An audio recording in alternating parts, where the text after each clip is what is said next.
আসসালামু আলাইকুম এভরিওয়ান। কোরআন শরীফ যাতে ঠিকঠাক জায়গা মতন আপনারা রাখতে পারেন সেজন্য কিন্তু আমরা নিয়ে এসেছি ওয়াল মাউন্টেড কোরআন শরীফ র্যাক।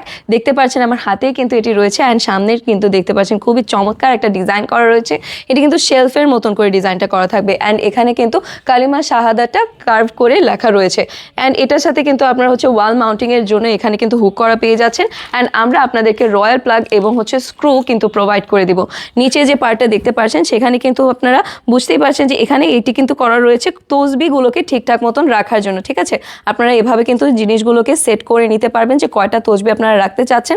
সো চলুন এটাকে একটু আমরা ওয়ালে মাউন্ট করে দেখি। সো ওয়ালে এটাকে মাউন্ট করার জন্য আপনারা ওয়ালে নির্দিষ্ট জায়গায় নিয়ে তারপর এখানে কিন্তু হোল করে নেবেন এবং তার সাথে কিন্তু রয়্যাল প্লাগ এবং স্ক্রুটা দিয়ে এটাকে ভালো মতন এখানে সেট করে নেবেন। ভালো মতো সেট করার পরে এটা কিন্তু কোনোভাবেই মুভ করবে না এবং এটা যেহেতু রট আয়রনের ভেতরে রয়েছে কোনো টাইপের মরিচা পড়বে না এবং যত ভারী কোরআন শরীফই হোক অথবা যদি হাদিসের বইও হয় সেক্ষেত্রেও কিন্তু এটা কোনোভাবে মচকাবে না অথবা বেঁকে যাবে না। সো ইনবক্স করে দিবেন কিন্তু এই অর্ডারটি কনফার্ম করার জন্য অ্যান্ড ইনবক্স করবেন নাম, অ্যাড্রেস এবং ফোন নাম্বার সহ, অথবা চাইলে আপনারা কিন্তু সরাসরি যোগাযোগ করতে পারছেন স্ক্রিনে দেখানো নাম্বারে। এখনই কিন্তু অর্ডারটি আপনার কনফার্ম করে দিতে হবে।